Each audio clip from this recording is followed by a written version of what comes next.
JLR Investigates. JLR Investigates. Hello, everyone. Reporting from Hendersonville, Tennessee area at BJ's. BJ's close to the Proudfoots. Let's talk about missing 15-year-old Sebastian Rogers. And been in the area, as some of you might or might not know. You've been following this case. We've been live streaming and bringing awareness to Sebastian and doing everything we can to help find this poor innocent child. I am in front of BJ's. As most of you have been following the case, you know a lot about this spot here. And I did find out some information about this spot here at BJ's.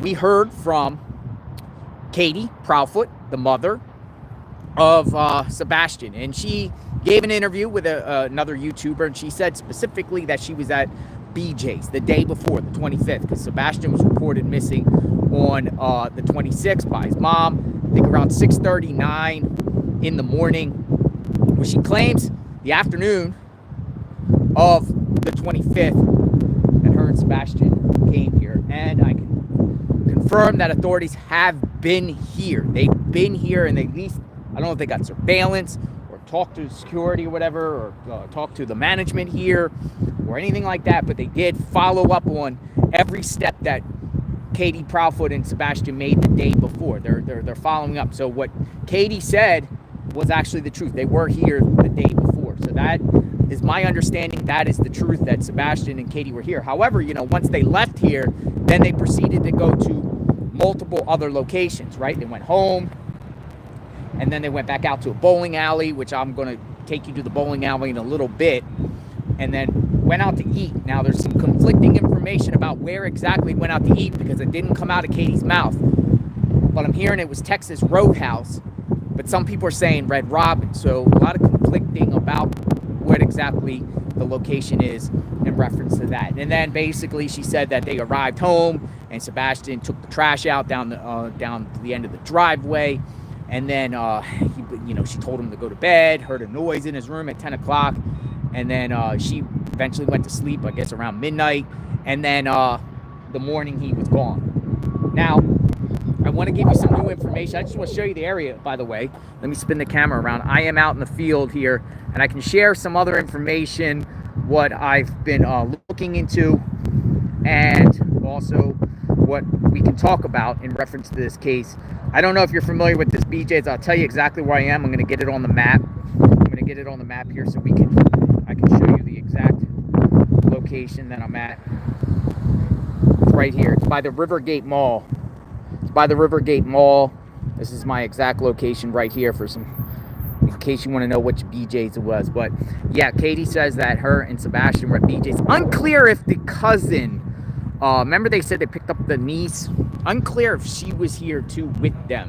I didn't really get information about that. All I know is authorities were here doing their due diligence. We got to have faith and trust in the law enforcement, still working around the clock to get answers about this case.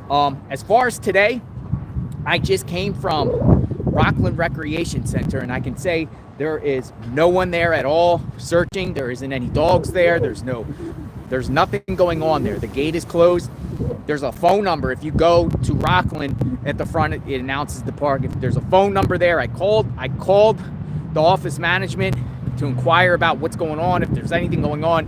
They said nothing. No searches have been done today. Nobody has even been there, anything. No dogs, no nothing. Because I know there's some rumor spreading around that dogs were supposed to go there or anything today. They said nothing. And I haven't seen nothing. The gate was closed. I'll post pictures. We actually posted pictures in the Facebook group that we run. Find Sebastian Facebook group that we run. So we posted the pictures there. There's nothing going on at Rockland. As far as right now, I don't see any searches going on. There was an incident today that we had. I'm with someone else. We were at the Proudfoots. We were searching it around, the construction neighborhood and whatnot.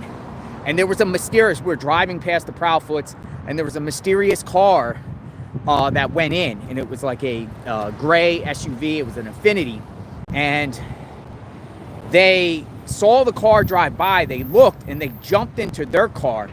I passed. And then this car in their driveway literally chased me around the neighborhood. and was taking pictures, almost boxed me in and got behind me and then jumped out of their car and started taking pictures of my license plate. So I got out, see what's up. And I got out and I filmed this. I got the whole encounter filmed and asked them what's up. Because they had a picture of Sebastian on the back of the car. Now I'll tell you who this was, but I'm just sharing the story. And then I got out and I was like, hey, how are you? I'm covering, my name's JLR Investigates. I'm covering the Sebastian Rogers case. You want to talk? Anything going on?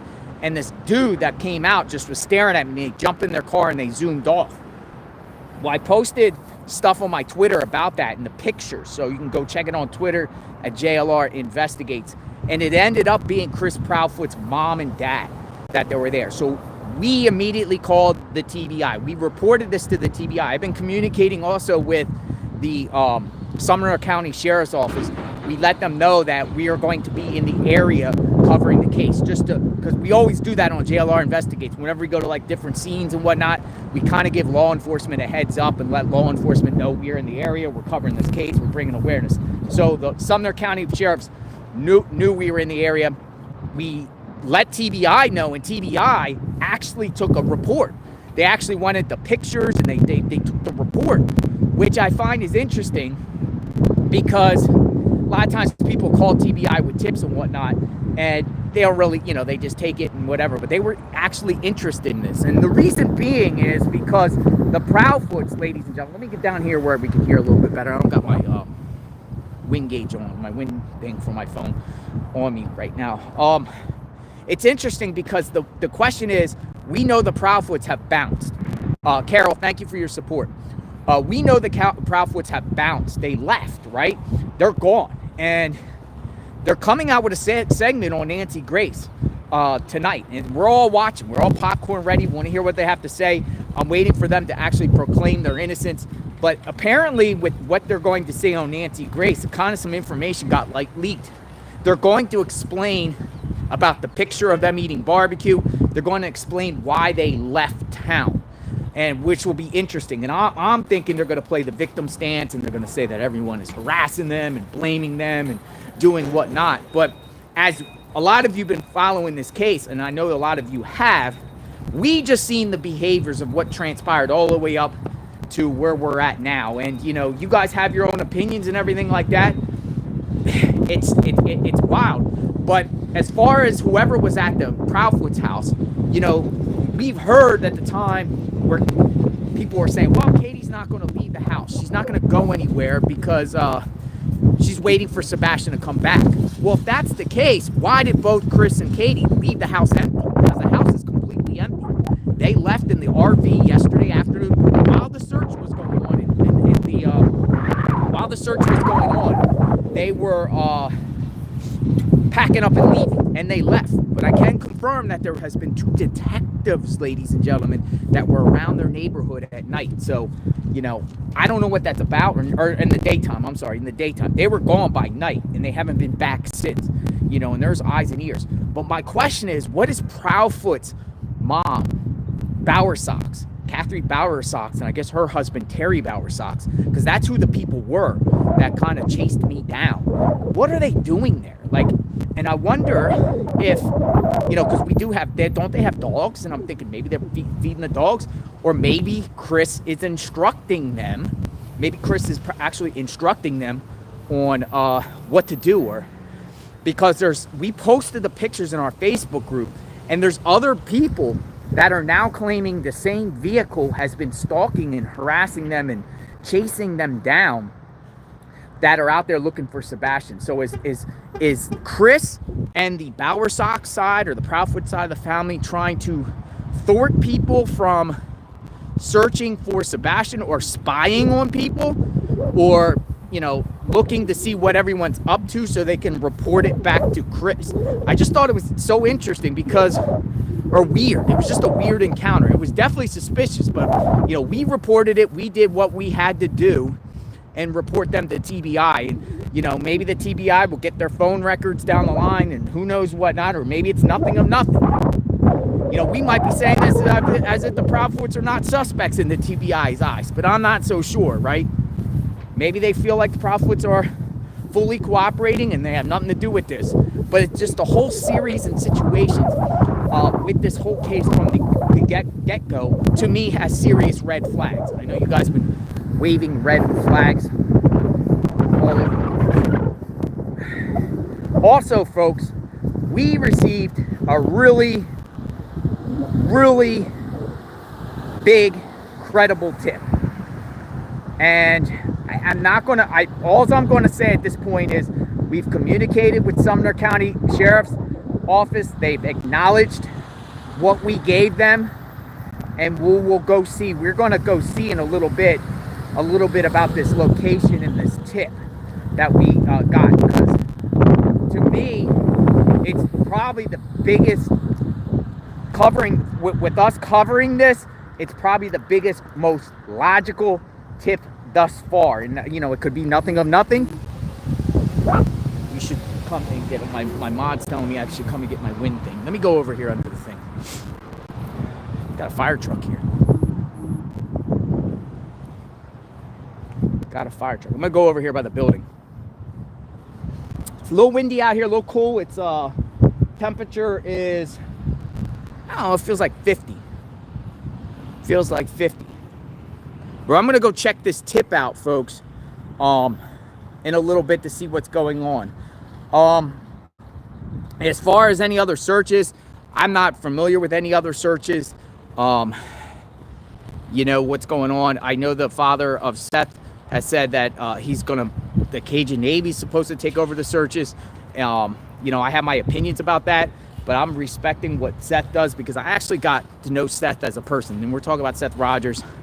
And, you know, I feel his pain, and I like the guy, and I want this guy to get answers, and I'm sure all of you do too. And it's so sad, but you know, I don't know if they're supposed to be doing some sort of new searches or whatnot. I can tell you that LE is not interested. Law enforcement is not interested in anything at Rockland Recreation Center. So with me, if there's anything going on at Rockland, maybe I'll cover it, but I'm not participating in a sense, because I don't think Sebastian's at Rockland. I'll just say it like that. I don't think he's there. Law enforcement doesn't believe he's there. Law enforcement didn't even go out there and check when this dog hit this spot. Didn't even go. They didn't even go. They never even went. A Hendersonville Police Department officer went in front of the gate and was just, you know, blocking people off from coming in because the gate was closed because they got hurricane damage there. But they didn't go in there. The Sumner County Sheriffs, or TBI, they never even went in that place. So to me, they're not interested. Plus, I got other information that shows me that they're not looking even at that angle. To me, the mystery when it comes to this particular case, the mystery is the construction neighborhood, the neighborhood behind the Proudfoots. That to me is like the mystery here, because I can say that it was, right, the Proudfoots have their neighborhood. The next neighborhood over where the supposed scent went to, right, the scent went to, that's a separate neighborhood. What I can tell you, and I verified this, was the trash in the Proudfoots neighborhood. So if they take their trash down the street, or any neighbor there takes their trash to the seat, it doesn't go to that landfill transfer station in Kentucky. It actually goes to Gallatin. Gallatin, is that the town we're looking at? Gallatin, in Sumner County. But the next neighborhood over, where they're doing construction there, all the trash from that neighborhood goes to that landfill in Kentucky, which is very interesting, right? Because I know nothing about any warrants or anything going on with that, with that landfill in Tennessee, in the Proudfoots neighborhood, but they were going to that landfill in Kentucky. So makes me think, what about those lights? Even though we're hearing that's not related, right? What about those lights? I think there's some truth to those lights. I don't know if we know the full picture. I don't know when Nick Barris was able to attain those things. I do think that timing around those lights are really crucial here, and I think there is some legitimacy to that. We don't know the full picture, but Chris confirmed off his own mouth, Chris Proudfoot, that there was a scent to the dumpsters, and however, it could be false or whatever like that, but he confirmed that there was a scent there. It doesn't mean that there was actually an actual scent, but the fact that he even said that, and they went to that landfill, makes me think they were in that, they think something transpired in that, construction area, which is a cul-de-sac. So it makes me come up with two logical conclusions in this, in my own looking around and trying to figure this out. Was Sebastian brought over there to the construction site, the cul-de-sac, and either put in a dumpster or put in a vehicle? There? Was there an awaiting vehicle there waiting for him there? Because that's the only two things I got. Then you get into alibis and where people closest to him were really at. And I've always said Chris Proudfoot and Katie Proudfoot, prime suspects 1 and 2. Where was Chris Proudfoot? Now, the credible information that we got, that we gave to authorities, I could just say it's a location between here and Memphis. And it's definitely valid, and it definitely jives in with the same time. It's definitely in there. So, I'm going to go check it out. I'm going to go see what's going on and look around and kind of see, kind of maybe give us an idea of what authorities are up to. I really think, I was shocked that this morning there wasn't warrants. Well, I think they're coming. I really, really think they're coming. And I'm interested to see what the Proudfoots have to say on Nancy Grace. We'll analyze that. We'll review that later. But other than that, it's pretty quiet. It's like business as usual here. I don't see anything going on. Kudos to all the searchers out there yesterday, all the volunteers. That same group has said that they're going to start handing out flyers in the area and printing up flyers and stuff like that. So I am willing to go help that and do that with that particular groups, those groups that are handing out flyers. So if anyone's part of that group and needs some help with flyers, I will help and assist with that, with the flyers. Other than that, JLR is still out in the field. Where is Sebastian? Pressure's on. Why are there people at the Proudfoots? Where are the Proudfoots? Where's Sebastian? Right? Where are they? Where's Sebastian?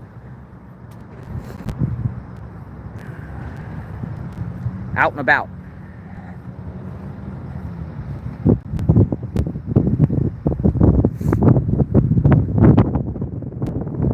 Another thing is, I don't know if I told you guys this, but I might have said this on my last segment, but when I stayed in this area, I stayed at the Quality Inn, not staying there anymore. But when I went in there, man, the clerk automatically thought that the stepdad and the mom had something to do with this and said they better come clean. They need to come clean. Then I went and got some food at McDonald's, and the same thing. the person there, because I got media, so people are always where I'm wearing media, going to think of like, your media, who you with, who you cover and whatnot, and I said, oh yeah, Riley and Sebastian Rogers. They're like, oh yeah, oh, those parents know something, they better come clean. Most people around here have their opinions already of guilt. It's very rare that we get anyone that feels like at this point are giving the parents any, and we're talking about Katie and Christopher Proudfoot, any benefit of the doubt at this point. I mean, they haven't given us any reason to believe they're innocent. Have you shown anything or seen any signs that these people are innocent anyway? Have you seen any clue or any, I mean, we can understand their body language and behavior, but their actions to me smells guilt. The secrecy, the quietness, it all points in my mind to them. But you can have your opinions, but I think we're all on the same page here, and we are definitely trying to get truth and understanding. We care for Sebastian, we care for answers. We're not going away either. I am boots on the ground. JLR investigates BJ. So yeah, she and he was here. They were here at BJ's, folks. Just so you know, I did get that confirmation. So I'm going to be going around new locations. Sub to the channel, hit the notification button.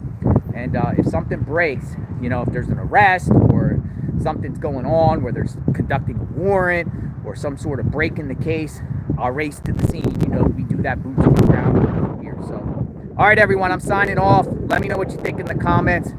Going back to work. We will talk soon. Let me know what you think. JLR Investigates out here trying to find out what happened to Sebastian. All right, we'll talk soon. Have a good day, everyone.